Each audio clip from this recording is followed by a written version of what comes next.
Greetings in the name of the Most High Yah. It's King Yedaya, aka King Solomon, staying wise in life and in these markets.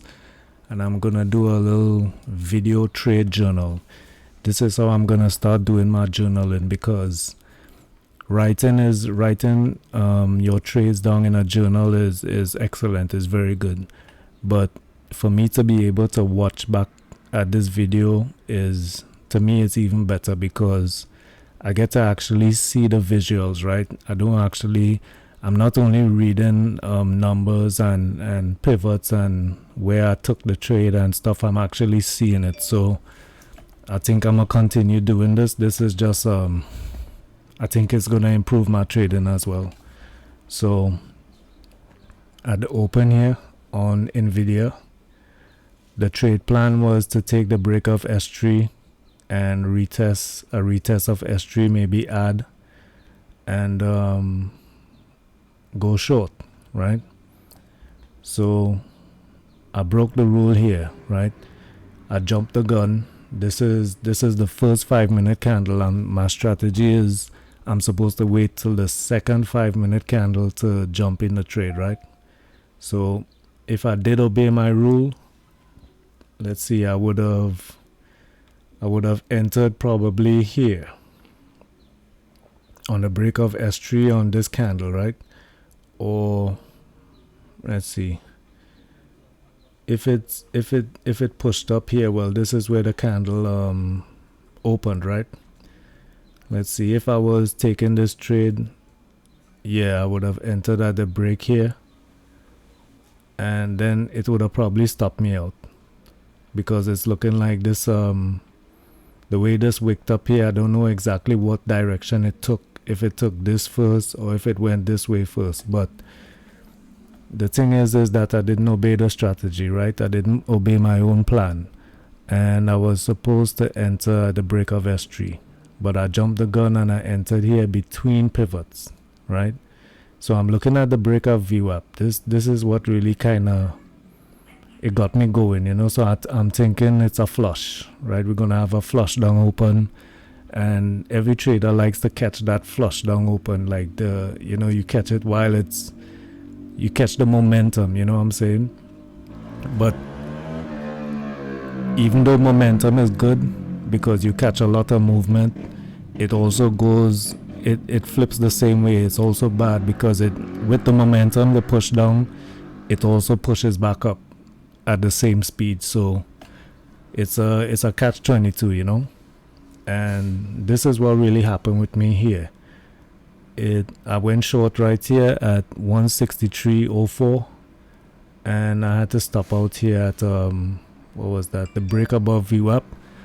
And it was good risk management, because I was looking at it like, man, this is not working out, you know. And I kind of stuck to that. I could have let it, run up more and, put me more in the hole and stuff. So all in all, it's a bad entry, but I think it was good risk management, right? Because this is what happened after. So that was that. I think I would say that was, I don't know if it was the worst trade, but we'll see. And then I went over to Sigga, right? So I saw this setup right here. So this is one of my perfect setups, right? Where we gapped up, we're breaking down right at the open. We get this nice flush down candle. So let me pull out the pen. So we get this nice move down, right? And then on the break of R3, that's when I entered. So I could have caught it a little earlier, but still it's okay. You know what I mean? It's all right. So caught that entry right there. Let me see what that was. That was around, damn, this epic pen is in the way. And it won't go away. All right. Doing your own thing. Okay. So yeah. What entry was that? 1316, right? And then on this candle here, caught some partials coming down, took some partials below lower VWAP.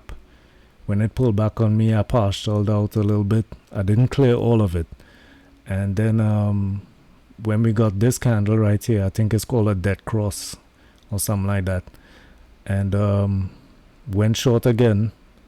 But then I started thinking, man, this is rejecting off a lower VWAP too much, and this is a support line, you know. So a lot of times you get this bounce, like right here. Let's see,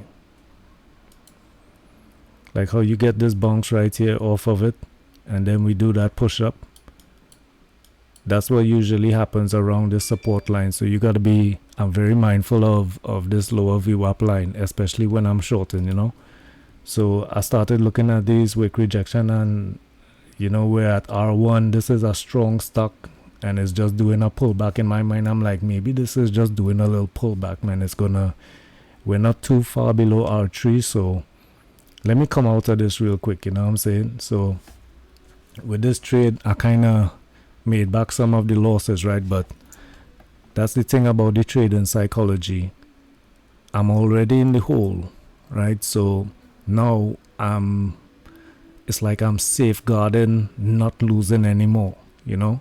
So that's putting me in a position to close out too early, right? Because we're getting this nice flush down, and according to my trading strategy, I'm supposed to probably cover at the break of this candle right here, right? So if I'm in a short, right, we break below lower VWAP line, and then we push up and we break above the prior candle like this right here. Let me pull out the pen again. Once we break this line right here over VWAP, over lower VWAP right here, right? If I break above there and price is pushing up and breaks above this candle right here, I'm supposed to stop out right here. So that would have been a nice trade, you know what I'm saying? I'm in here, caught some partials, added to the position, and just let that fall. When it falls down here, you could take a little partial here again at S2, and you know what I mean, that would have turned out a lot better. But I didn't do that. The mindset wasn't there. I was in the hole. I was trying to make back the money, not lose any more money, so messed that up a little bit. Then I went back to Nvidia. So looking at Nvidia, I thought to myself, okay, this is the push up here. This is creating like a initial balance of the low of 161.76. And now we went up to 168.29, right? And I was thinking, okay, this is probably the initial balance, and even if we're gonna have some like a typical day where it's gonna at least move within value, the value area that's set between these two levels, at least we're gonna come back down to probably like the mid-range. And if it's really weak, like how this is indicating here, it's showing weakness. It's showing a lot of weakness here for it to come back down, break through all of this prior candle push up, break through VWAP, right, and pushing down even further. So now we got this kind of doji candle, right? So I'm thinking the doji candle could mean that the buying is getting absorbed, because we have wick rejections and then we have a doji candle following it, right? So what I should have done is wait for the retracement back up to VWAP and see what happens then, right? Again, jumped the gun too early, and it was even above S2, right? You see S2 over here. Let me pull out the pen.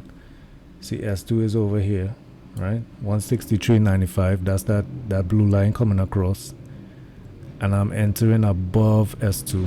I didn't even wait for it to break down, right?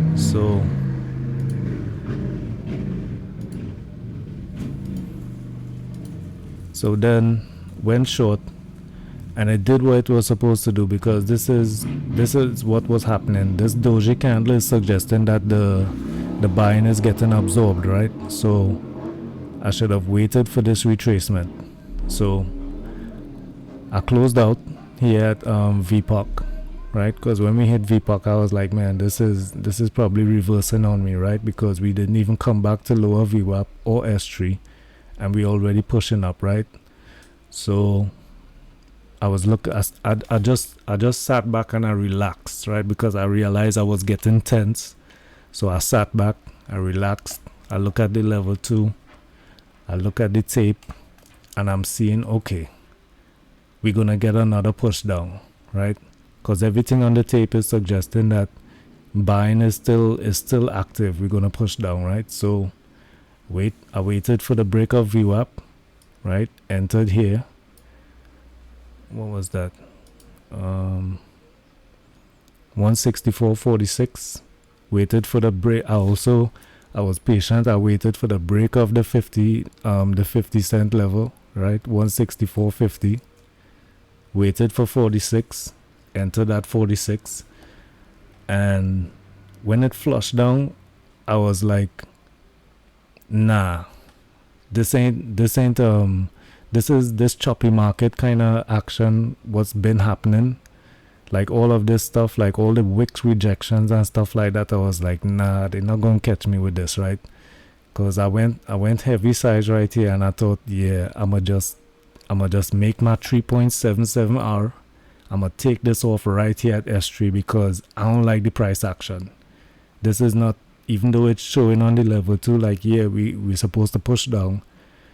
I don't see the follow through. It's too choppy for it to follow through, right? And so said, so done, man. I just covered all right here at 162.87. And then, it pushed right back up, and I was like, damn, that was a good decision right there. It's like, it's the more you sit in front of this computer and the more you sit in front of these charts, is the more you get your instincts and what you see on the level 2, especially if you read in the level 2 and the time and sales, and you watching how much bids is coming in, how much bids is getting hit. And I'm a short bias trader, so I like to look for weakness, right? I can spot the weakness easily. That's how I could get this basically like a scalp, And the more you sit in front of this, man, the more experience you gain. Once you have like a strategy and you know what to look for, you're gonna see these things developing, right? And I mean, I wouldn't say this was the best trade, but it definitely dug me out the hole and got me up for the day. And after this, I was done, man, because it's too much chop. Like, you see in wicks everywhere, man. And that's not my type of trading environment, I'm not a scalper. I'm a trend trader. I wanna catch stuff like this. Like, we break above S2 or VWAP, and I enter here and just let it run back up to like R1 and R3 and stuff like that, But I had to scalp my way back to salvation, you know what I'm saying? And yeah, man, I think I'm improving, man. Just my eye for the trades and stuff like that is getting better, like, but still my execution and the trading psychology of not jumping the gun, like this first trade right here, this is jumping the gun. I need to calm down, like how I did right here. After this loss, I just calm down and look at it and just relax, you know what I'm saying? And let the information that I already have, from all these books that I read and all this VPA knowledge, volume price analysis and pivot analysis, just let it do what it's supposed to do in your mind and guide you properly, And yeah, that's it for today, man. That's my trade journal, Alright, y'all, it's your boy King Edia, aka King Solomon, staying wise in life and in these markets, and you all trade safe and stay blessed.